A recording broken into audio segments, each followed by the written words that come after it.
Lamentation chapitre 4, au verset 9.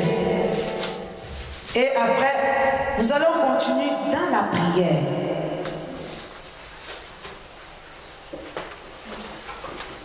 Je dis la parole de Dieu. Amen. Ceux qui périssent par l'épée sont plus heureux que ceux qui périssent par la faim, qui tombent exténués, privés du fruit des champs. Les femmes, malgré leur tendresse, font cuire leurs enfants. Ils leur servent de nourriture au milieu du désastre de la fille de mon peuple.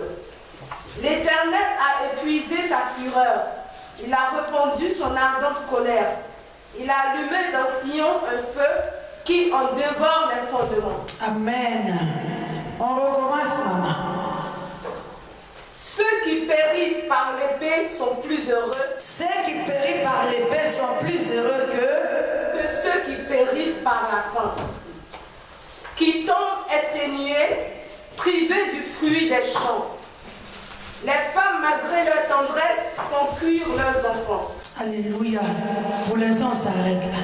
Bien aimé, la parole de Dieu nous dit, les femmes, malgré leur tendresse, ils font cuire leurs enfants. Ils font cuire l'enfant pour faire quoi? Pour manger. Malgré tout l'amour, malgré la tendresse, malgré l'amour qu'ils ont pour leur enfant, bien aimé, ils sont en train de préparer ces enfants-là pour manger. Cela veut dire quoi? Comme je disais tout à l'heure, le temps ce n'est pas de parler, mais le temps c'est de prier. Le temps c'est de chercher la face de Dieu. Nous sommes rentrés dans un moment, le monde actuel c'est chacun pour soi. La vie que nous menons au jour d'aujourd'hui, bien aimé, il va arriver un moment donné, personne ne pourra à rien faire pour qui que ce soit. On sera même obligé de te sacrifier. Une mère qui fait cuire son enfant, une mère qui prépare son enfant pour manger, pourquoi elle va faire ça? Elle peut d'abord couper ses bras, elle va préparer pour donner à son enfant. Elle va préparer ses pieds, elle donne à son enfant. Elle va commencer à se couper en morceaux pour donner à son enfant. C'est pas ce que nous faisons. On va se priver de tout pour donner à son enfant. On va se priver de ça pour donner à son enfant. Mais à un moment donné, l'enfant souffre tellement sur le lit d'hôpital, c'est encore toi, tu vas dire, débranche-le. Je préfère encore qu'il part. Avec toutes ces souffrances, avec la douleur, je préfère encore qu'il s'en aille. On a vu ça dans les médias. Il y a quelques années, on a vu ça. Une maman, elle a dit non, mon fils souffre trop.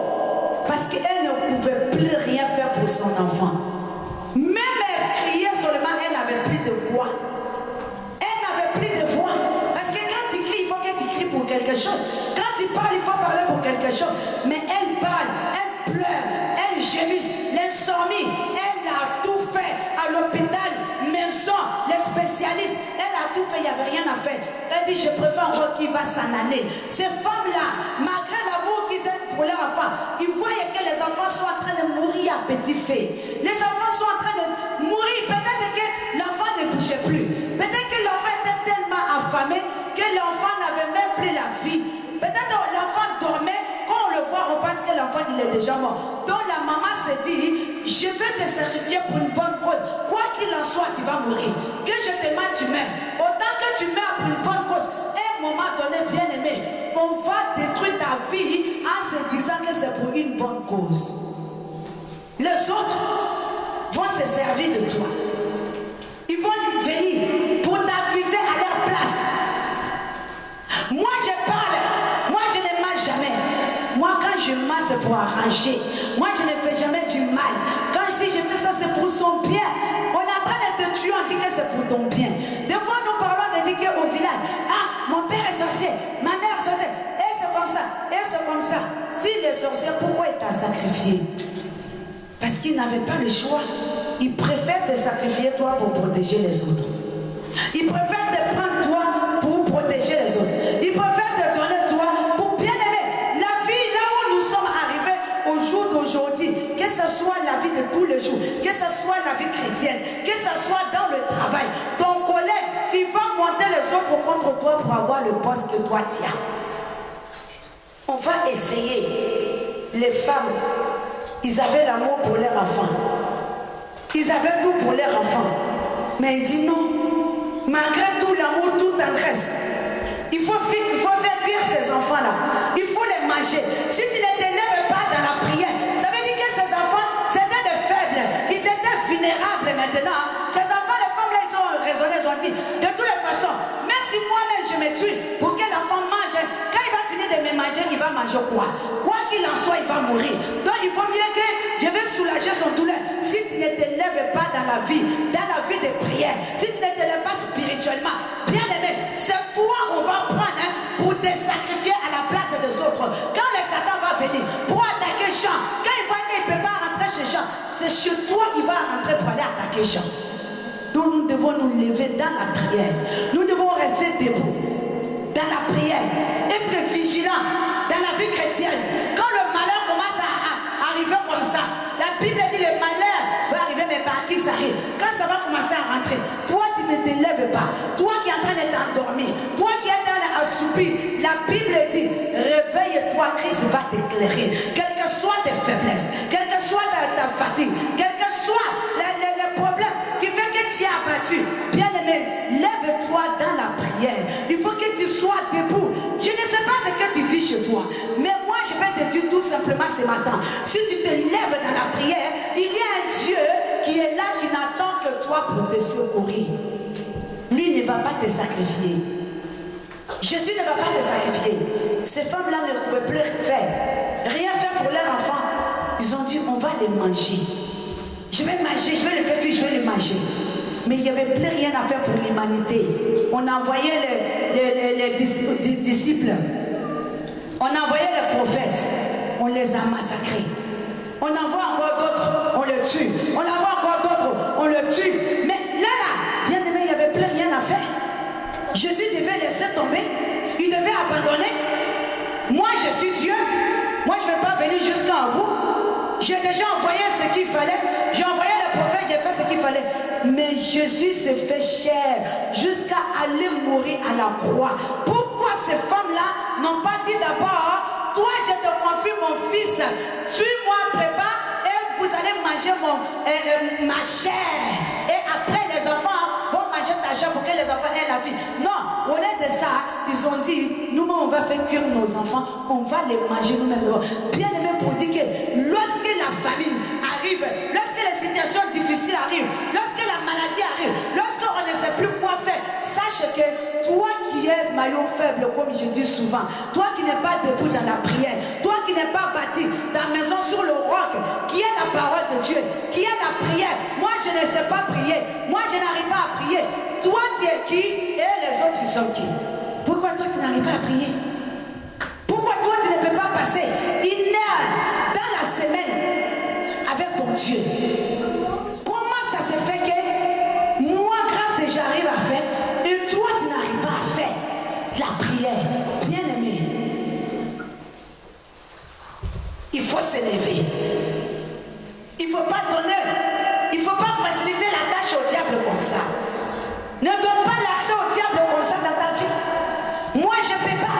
Moi, je ne peux même pas passer 30 minutes dans la prière. Je commence à dormir. Je commence à faire ça. Non, bien aimé, la prière, ce n'est pas une grâce exceptionnelle qui est réservée à des autres et non pas les uns et non pas les autres. Non, bien aimé, la prière, c'est de parler.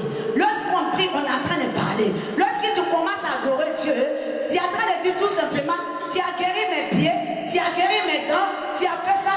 C'est ça l'adoration. Et la prière, c'est pour dire que aussi, quand on dit, il faut demander à Dieu, tu es en train de dire, Seigneur, regarde ma vie, regarde cela, regarde cela. Bien aimé, celui qui dit qu'il ne peut pas passer du temps dans la prière, c'est que tu n'as pas de problème. Tu n'as pas de problème. Parce que prier, c'est parler. C'est pas parce que nous voyons les autres qui sont là tous les jours. Oh, il y a baba, oh, il y a baba, que parce qu'ils savent prier, que nous, on ne sait pas prier. Il n'y a pas que ça, la prière. Bien aimé, tu vois ton enfant l'agoniser là sur le sol et qu'il n'y a rien. Tu appelles les secours. Les secours te disent, madame, monsieur, pensez-y à essayer de débrancher votre mère, débranchez votre papa. Parce que même s'il est guéri, le cerveau est pourri, il ne pourra pas faire. Avorte cet enfant. Cet enfant va t'amener que des problèmes. Toi-même, tu vois le problème que tu as. Tu ne peux pas assumer cet enfant. Il faut que tu vas avorter. Pourquoi nous allons laisser que c'est les autres qui vont nous dire fais cela? Bien-aimé, si tu ne te lèves pas dans la prière, on va te sacrifier. On va sacrifier ta vie. On va sacrifier ton avenir. On va sacrifier tes enfants. On va sacrifier ton travail. Les autres te diront, toi peut-être c'est pas ton pays ici. Alors va voir là-bas les gens de ton pays là. Et ils sont comme ça. C'est les autres qui vont te guider. Ils vont te faire avorter ton projet. Et ils ont regardé la famine. À cette époque-là, il était dit que c'est mieux qu'on te tue avec l'épée que la faim te trouve. On te dira, il vaut mieux que tu avortes, sinon cet enfant va t'amener plein de problèmes. Il vaut mieux qu'on te tue par l'épée que la faim te trouve. Il vaut mieux que tu abandonnes maintenant avant que l'humiliation vienne frapper à ta porte. Il faut refuser cette situation. Laisse tomber. Ce chemin, ce n'est pas fait pour toi. Là, c'est les grands qui s'assoient là-bas. N'y va pas là-bas. Ce n'est pas fait pour toi. Les gens de ton catégorie, cela ne t'appartient pas. Cette vie-là n'est pas faite pour toi. Oh là là. Ils ont dit qu'il y a une chance sur 1 million. Alors tu n'as aucune chance. Une chance là, c'est pour qui? C'est réservé à qui? Une chance là, c'est réservé à qui? C'est pour qui cette chance-là? Pourquoi tu ne fais pas partie d'une chance là? Tu vas te mettre sur les 900 099,9%. C'est parmi eux tu te mets que je n'ai aucune chance. 1% là tu n'es pas dedans. Pourquoi tu ne mets pas dedans? Parce qu'on dit il vaut mieux te mettre là-bas pour ne pas que tu sois déçu. Non. Il vaut mieux tuer ses enfants et les manger. De toute façon ils vont mourir. Tu es qui pour décider à la place de l'autre? Ils sont qui? Leur bouche là c'est qui? Pourquoi la famine va tomber? Oh, il paraît qu'il y a la crise en France. Oui, il y a la crise en France, mais est-ce que tu as vu ton nom sur la liste là de la crise? Toi, tu as déjà placé à la bourse. Quand on dit la bourse va tomber, tu as déjà placé. Pourtant, quand la bourse est tombée, c'est toi et moi nous qui payons les frais. Pourtant, nous n'avons pas placé. Donc, on dit ça va s'écrouler. Donc, si tu commences à pleurer, à économiser, à garder tes économies, mais pourquoi tu n'étais pas levé avant même que la bourse soit s'écrouler? Préparer ton avenir à l'avance. On ne se lève pas dans la prière. On attend d'abord. Quand la famine commence à arriver, on dit c'est mieux que tu tombes, que tu meurs par l'épée, au lieu de que tu meurs par la faim. Les femmes, ils ont entendu, elles sont paniquées. Elles disent non, non, non, on va déjà tuer nos enfants. Comme ça, au moins, nos enfants là, ils ne vont pas souffrir. Bien aimés, nous, en tant qu'enfants de Dieu, nous ne devons pas marcher comme ça. Nous devons nous lever dans la prière. Il ne faut pas faire exterminer des enfants. Il ne faut pas abandonner tes projets. Il ne faut pas laisser ton avenir. Il ne faut pas abandonner tes études. Il ne faut pas abandonner tes idées que tu avais prises. Il ne faut pas abandonner la vie de prière. Ce n'est pas réservé qu'aux autres. C'est pour toi, c'est pour moi. Nous devons nous lever dans la prière. Chercher. Il y a même l'autre histoire là de la Bible. La Bible nous dit que ces femmes-là, elles-mêmes là, ils ont fait fort. Là, elle dit quoi? Les femmes, malgré leur tendresse, vont cuire leurs enfants. Pour manger. Leur sel de nourriture. Pour manger. Il y a 2 femmes aussi. Eux, ils ont dit, donc ton fils, on va manger aujourd'hui. Demain, on va manger pour moi. Ils ont mangé le fils de la première dame. Et le lendemain arrive, on dit on va manger pour l'autre. Elle dit non, non, non, pas question. Il y en a tellement qui sont jaloux de toi. Ils vont te pousser. C'est à toi, on te fait ça, moi, on me fait ça. Bien aimé, soyons vigilants, levez-nous dans la prière. Que nous soyons posés sous le roc. Que le vent, qu'il pleuve, qu'il vent, que tu ne tombes pas. Que ta maison soit forte. Que ta maison soit bâtie sous le roc. Sinon les gens viendront te dire, il va là-bas. Quand tu vas aller là-bas, ça va marcher pour toi, c'est faux. Là-bas, ça ne marche même pas. Ça ne marche même pas. Cette femme-là est venue dire à sa camarade, donc ton fils, on va manger. Demain, on va manger pour moi. Ils ont mangé pour l'autre.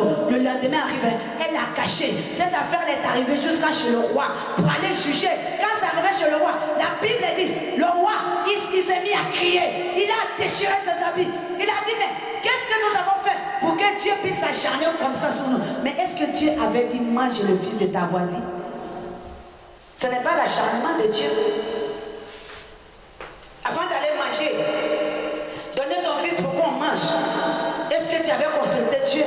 Avant d'abandonner le chemin, est-ce que tu avais consulté Dieu? Avant d'abandonner le chemin, est-ce que tu avais regardé derrière toi? Avant de te lamenter. Bien aimé, dans la vie chrétienne, moi je dis, il y a 3 jours. Il y a 3 jours dans la vie spirituelle. Il y a hier avant-hier, hier et aujourd'hui. Là où tu étais avant-hier et là où tu étais hier et aujourd'hui. Marche dans les 3 jours.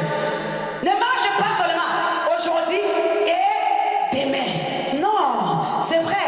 On dit ancien, c'est pas le passé, c'est le passé. Mais de temps en temps, jette un coup de regard derrière toi, tu verras d'où tu viens et tu ne vas plus t'amuser à retourner en arrière. Là où Jésus t'a ramassé. Cette femme-là qui a donné son fils, ils ont marché.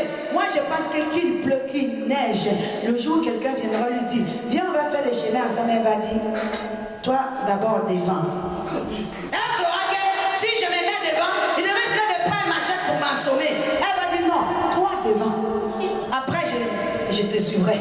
Si on dit que non, il y a le diamant là-bas, il faut aller pas dire, toi derrière, moi devant. Maintenant, cette femme-là a compris. Donc, nous ne devons pas rester fichés dans la vie d'aujourd'hui. De temps en temps, dans ta marche avec Jésus, regarde un coup derrière toi. C'est vrai, on a dit que la famine arrive. Mais là où tu étais hier, là où tu étais avant-hier, la souffrance où tu étais, là où Jésus t'a ramassé, là où Jésus-Christ t'avait secouru, là où il est venu à ton aide avant-hier, sache que même si tu tombes aujourd'hui, Jésus viendra à ton secours aussi. Quand on dit que la maladie arrive, la peste arrive, oh maintenant, les gens commencent à mourir, point. Déjà, toi tu commences à paniquer. Mais il y a 5 ans de cela, on avait dit il y avait grippe, hein, personne. Mais pense à avant-hier. Pense à il y a 5 ans en arrière. Personne n'est à l'abri. Ne dis plus bonjour, ne sers pas. Les chrétiens plient des bisous. Shalom de loin, ça ira. Non, bien aimé, Jésus t'a secouru de ça. Pourquoi tu vas rester là pour dire que oui, hier les autres sont morts par l'épée. Et aujourd'hui, nous on a encore envie. Et demain, on va mourir par la faim. Donc moi-même, je vais me suicider aujourd'hui avant d'arriver demain. Non, regarde, hier ils sont morts par l'épée. Mais avant-hier, Jésus a secouru tes arrière-parents. Pour que toi tu aies la vie aujourd'hui, il peut encore le faire pour toi.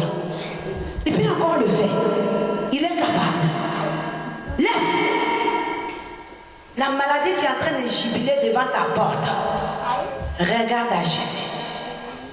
La peur, l'angoisse qui est en train de jubiler devant toi.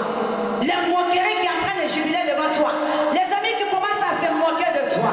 Les paroles de peur, les paroles de manque de foi, l'encouragement satanique, l'encouragement démoniaque. Parce que lui, il est tombé. Il fait que tu tombes.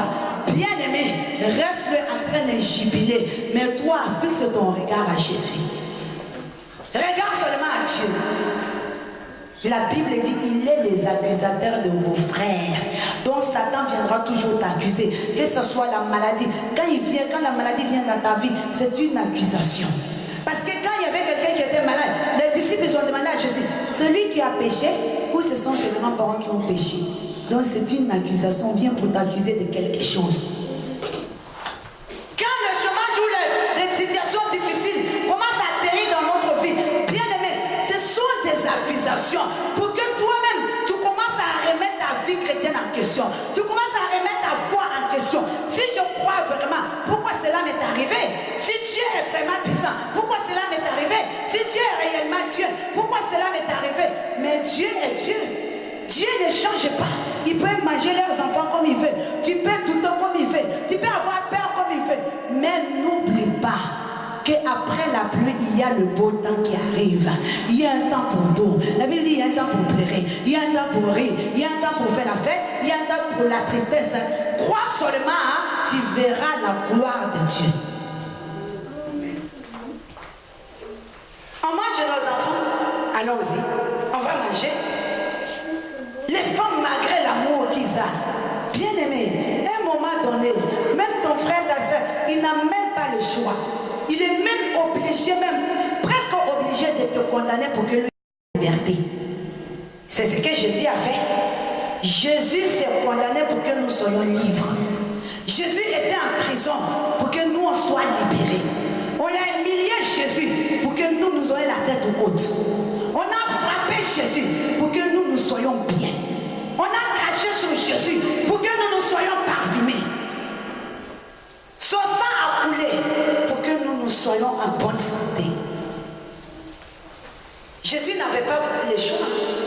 Il était obligé de venir, de se donner à la croix pour que nous ayons la vie. Mais il n'y a que lui qui peut faire ça. Les autres, ils n'ont pas le choix. Ils sont obligés de te condamner pour qu'eux-mêmes, ils ont la vie. Nous allons voir, des fois, si quelqu'un, il veut monter les grades dans le village, on dit que c'est toi le chef, il est obligé de sacrifier un enfant là, pour que lui, il soit gradé. On va voir. Si on dit que toi, il faut que les gens parlent de toi. Oh, mais vraiment, quand tu vois la fille, ah, la nana, elle est calée. Oh, mais le gars là, mais le mec là, il est bien.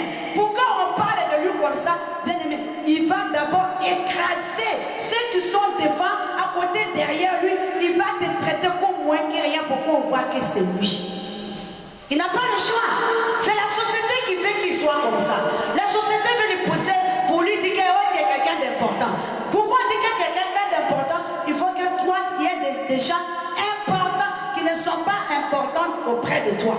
Il faut qu'il y ait des gens moins que rien. Sinon, nous tous, on est là. On a tous le même niveau social. Et où est ton important plus que moi? Tu n'es pas plus important que moi. Mais il faut que je sois diminué. Il faut que je sois en bas. Il faut que je sois écrasé. Que toi, tu sois levé. Comme ça, on verra que toi, tu es plus important. C'est la société. Et il n'a pas le choix. Il va t'écraser parce que lui, il a assoiffé de la gloire. Lui, il a assoiffé qu'on parle bien de lui. Lui, il a assoiffé pour que les gens crient à sa gloire. Donc, la société l'a poussé à devenir quelqu'un qui n'est pas, comme il n'est pas assis dans la prière. Bien aimé, les gens, ils n'ont pas le choix, mais c'est toi qui vas payer les frais. C'est toi. Tu vas payer les frais. Moi, dans mon pays, dans ma région, des fois, on dit les gens s'en vont. Il fait les sacrifices pour devenir riche. Il fait les sacrifices pour avoir la supériorité sur le village.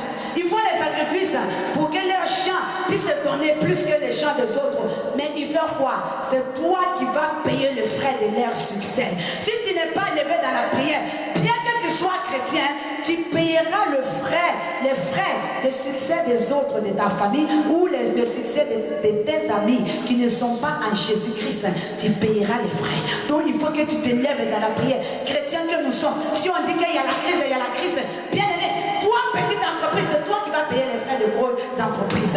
Ils vont tout faire, toi tu vas couler pour eux, ça va continuer à marcher. Parce que eux, ils vont faire la pipe partout. Ils vont venir devant ton magasin, ils vont coller leur affiche. Je fais la promotion, moins 50. Comme toi, tu es petite entreprise, tu ne peux pas faire moins 50, ils vont te faire couler, tu payes les frais. C'est toi qui vas payer les frais de leur évasion. Parce que toi, tu es plus petit. Bien aimé, tu peux être petit charnellement, tu peux être petit, mais nous devons être grands dans la prière. Nous devons être des géants dans la prière. Nous devons être des géants spirituels. Au point où, même si on dit il y a la famine, toi tu ne peux pas sacrifier, personne ne pourra non plus te sacrifier. Même si on dit que les temps sont difficiles, on ne peut pas sacrifier ni ton foyer, ni ton utérus. Des fois on dit on a pris l'utérus et de l'autre on a mangé. Mais lui là-bas, là, il est qui? Quand on créait ton utérus, il était là. Pourquoi il prend ton utérus, il mange et puis toi tu vis? Il t'a fait opération, tu étais endormi, on t'a fait les chirurgies. Est-ce qu'on t'avait mis l'anesthésie? Puisque quand il a enlevé, tu n'étais même pas là. Tu ne sais même pas. Dieu m'a dit on a enlevé ton utérus. Mais toi-même tu étais où? Et puis toi-même tu te promets sans l'utérus. Et toi-même tu ne sais pas. Tout ça parce que tu as endormi spirituellement. Tout ça parce que tu ne pries pas. Oui, on t'a rendu impuissant. Comment ça? Dieu a dit remplissez la terre. Toi tu es marié, tu deviens impuissant. Quand on t'a rendu impuissant, est-ce qu'on t'a opéré? On t'a coupé là-bas? Non. Comment on a fait tout cela et puis toi tu n'étais pas au courant? Tout ça on t'a endormi spirituellement. tu as marre. Tu n'es pas debout dans la prière. On a fait tomber ton entreprise. On a fait ceci, cela. On t'a empêché. On a volé ton étoile. On a volé. Mais quand on faisait tout ça, là, tu étais où? C'est quoi ton rôle dans cette histoire-là? Pourtant, c'est ta vie. Les autres, ils ont écrit ta vie. Moi, je prends l'utérus. Moi, je prends l'intelligence. Moi, je prends la réussite. Moi, je prends ceci. Moi, je prends cela. Mais moi, et toi-même, dans tout ça, tu es où dans ça? Où tu te places au milieu de ces programmes-là? Où tu te places? Tu as donné ton accord. On a fait l'examen. Toi, tu peux prendre quelle pilule? Hein? Tu peux prendre quel antibiotique? Qu'est-ce qui peut guérir ta blessure? Ils n'ont même pas cherché à savoir si tu es allergique à quoi. Non. Bien aimé, quand tu vas faire l'opération à l'hôpital, on te demande, tu es allergique à ça? En cas de problème, on appelle qui? On prévient qui? Mais eux, ils ont fait tout ça, là, tu n'as même pas eu ton mot à dire. Oh! Pourtant, il a dit, j'ai créé l'homme, allez-y, dominer sur la terre. Mais dominateurs, dominatrices que nous étions aujourd'hui, nous sommes dominés. Bien aimé, nous sommes dominés. Nous allons nous lever dans la prière. Le début de l'année, l'homme de Dieu a déclaré. Il a dit, cette année, ça sera l'année de prière. L'année d'avant, là-bas, nous avons dit que c'était l'année de récupération. Que nous voulons récupérer nos biens. Mais cette année, il n'y a pas eu les chichis. Je récupère mes biens, oh, je ne récupère pas mes biens. Il dit non, tout ça c'est les chichis. Cette année, c'est l'année de prière. Nous allons prier parce que la prière s'enveloppe tout. La prière, ça veut dire que lorsque tu te lèves dans la prière, il y a louange, il y a adoration, il y a des combats, il y a la guerre, il y a des victoires, il y a aussi des défaites, même dans la prière. Tu peux aussi prier pour quelque chose que tu n'as pas, tu es dessus. Mais c'est tout simplement, ce n'est pas encore le temps. Donc, dans la prière, bien aimé, nous avons une victoire et qui est déjà certaine parce que nous combattons dans la victoire. Nous n'allons pas courir chercher la victoire. La victoire nous attend tout simplement. Donc nous devons seulement nous lever dans la prière. Ces femmes les ont dit, malgré leur tendresse, ils vont manger leur enfant. Le roi David a combattu Absalom. Absalom était le fils de David. Malgré l'amour qu'il avait pour son fils, malgré que c'est lui qui avait mis cet homme-là au monde, mais à un moment donné, David n'a pas eu le choix. David était obligé de combattre contre son fils, d'abattre son fils. Parce qu'Absalom était mort. Le fils qui faisait la guerre à son père. David n'avait pas le choix. David était obligé de faire la guerre à son fils. Parce que le fils voulait. À un moment donné, on n'a pas le choix. David a préféré, a fait le combat avec son fils pour sauver son âme, pour sauver son honneur. Le roi que je suis, je ne peux pas te laisser me battre parce que tu es mon fils. Bien aimé, à un moment donné, que ce soit ton mari, que ce soit ta femme, que ce soit ton père, que ce soit ta mère, à un moment donné, il va te laisser. À un moment donné, il va te combattre. Il va te dire, ça suffit maintenant. Il y en a marre. Que ce soit ton employeur, à un moment donné, il va te combattre parce que tu n'as plus de succès. De succès devant les clients par rapport à lui. Que ce soit ton collègue, à un moment donné, il va te combattre parce qu'il y a quelque chose de spécial. Que ce soit ton frère assis à l'église, ta soeur assis à l'église, le jour où il va être habité par un démon, il va te combattre. Nous devons se lever dans la prière, être des hommes, des femmes et des prières, des personnes vigilantes, des personnes là qui gardent leur foi en Jésus, qui gardent le temps, qui mettent le temps dans la prière. Parce que le combat, là où tu regardes le combat ne viendra pas toujours là-bas. C'est là même qui sont à côté de toi. David ne pouvait pas imaginer que ça pouvait être son fils. Les enfants, ils ont toujours la fierté de leurs parents. On a une couverture pour eux. Ils mangent l'enfant. L'autre, il est venu. Maman, ton fils est demain, va manger pour moi. Ils ont mangé. Mais attends, le jour où tu vas attendre derrière la porte de ta femme en train de te critiquer. Ah, mon mari, c'est comme ça. Bien aimé, tu vas dire quoi? Ouh, cette femme-là, c'est Dalida, la femme de Samson. Cette femme-là, elle est sorcière. Le jour où tu vas attendre ton mari, oh, cette femme-là, tu vas dire quoi? C'est vraiment mon mari là. Mais un homme est fait pour protéger. Le jour où tu vas entendre tes enfants assis avec leur copine et leur copain en train de te parler. Ah, c'est je les ai Absalom dans ma maison. Donc ces enfants, c'est des petits diables. C'est des petits démons. Non, ce ne sont pas des petits démons. Il arrivait, ils sont saturés. À un moment donné, ils ont encaissé, non pas les choses, sont obligés de s'évacuer, de parler pour libérer un peu. Ces hommes, les en ont marre d'avoir une femme insensée à la maison. De cet homme-là, cette femme-là, elle en a marre d'avoir un homme insensé dans sa maison. Elle est obligée de parler. Elle n'a pas le choix, sinon elle va mourir de cancer. Il faut qu'elle s'évacue un peu. À un moment donné, on n'a pas le choix. On est obligé de faire certaines choses pour te protéger toi-même, même si ce ne serait que seulement pour la santé ou pour quelques minutes, pour quelques heures, mais pour te protéger. À un moment donné, mais celui qui est élevé dans la prière, celui qui écoute la voix de Dieu, celui qui consulte l'Éternel, celui qui connaît son identité en Jésus, celui qui croit véritablement que Dieu est le rémunérateur de tous ceux qui le cherchent, celui-là ne serait jamais confus. Parce que tous ces moments, c'est des moments de confusion. Nous allons nous lever dans la prière. Levons-nous dans la prière ce matin.